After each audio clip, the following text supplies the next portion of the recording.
The work from home mogul here. Today we're going to talk about how to be a sustainable entrepreneur. And today's guest is my cousin Jinny. So find out how to save the planet rather than continue to destroy it coming up.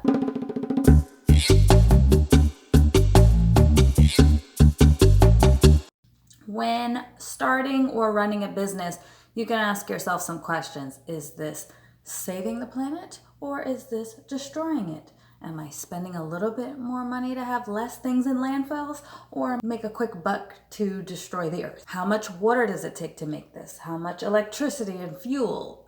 Is this going to be able to be recycled? Are these man-made materials increasing the temperature of the planet? There are materials that you can source that are pennies on the dollar, but if they're coming from international waters, hazardous materials are contributing to it, all of this fuel waste to get it to you, maybe it's not the best choice.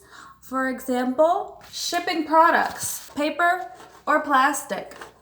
A little bit more expensive but can be recycled, cost cents but will be in landfills for millions of years. Which choice should we make? If you're making products or if you're shipping things or if you're having any type of physical retail product that you look into, what are the materials?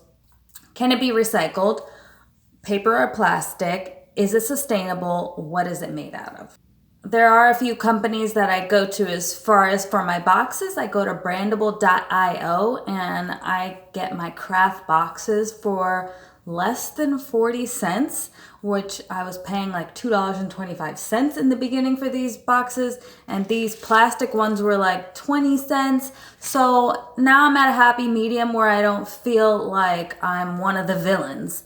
Are there ways that you can cut back on waste? Take a look at your trash bin and see what is it filled of. Are there things that you don't need to throw out? Are there things that can be recycled? Can they be composted? Can you maybe not buy some of those things? Why is there so much waste coming out of it? Sometimes bulk products are wrapped in plastic for no good reason or bubble wrap. And you can ask, can you please just fill this with paper instead? They'll do it. Or if they don't, maybe go with a company that's not so blatantly irresponsible. I sell a product. I have the option for locals to come and pick up their products. They can reuse the same bottles or the same boxes, or maybe they don't even need a box, and that cuts down a lot on fuel waste. And it does also promote more community engagement. Think about where you can combine resources, use less resources like electricity. Is your AC blasting when you're not there? Are you part of an office experience where machines and things are just running all the time? Is there any way to use less power using low wattage light bulbs, for example? There's many things you can do to use less resources. And also, like if you're getting brand new stuff, what are you doing with that old stuff? Instead of putting it in a landfill, you can donate it to places, you can give it to up and coming companies, or you can even resell it on some of my favorite resale platforms.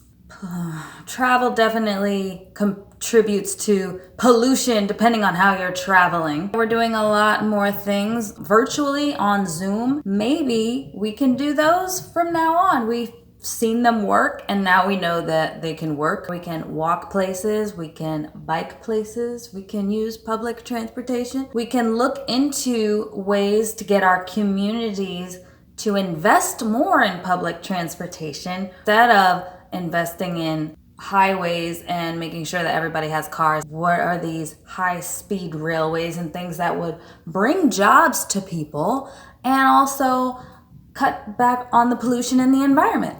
And it is really important to look into what are these things in our community that we can speak up about. If we see pollution in the bay and we see a dead fish popping up, why are people able to pollute the water more now?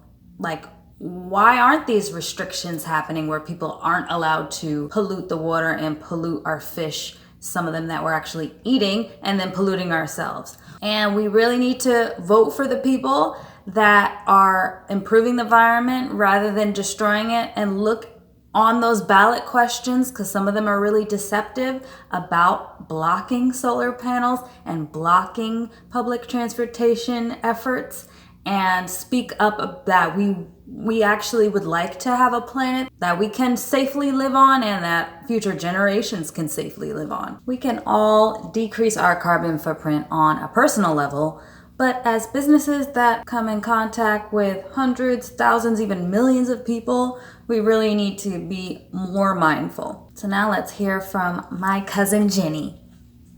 I don't get it. I don't know why these companies get to put their methane and all their pollution in the air, but I can't have my hairspray in my aerosol can? Yeah, I know you like all the natural stuff, but I need science to defy gravity over here. Super, super important. And illegal dumping isn't now illegal. It's like I'm trying to have my sushi. I want the hibachi on my birthday without hurling chunks. It's like, where do they get off? I'm with you. The pollution is bad enough, but the fact that they are not letting us have our public transportation, I'm walking over here, I'm walking over there, I'm walking everywhere, and then I gotta get the pollution up my nose. That's a good point, Breathing is one of those human rights. Gotta do something, guys.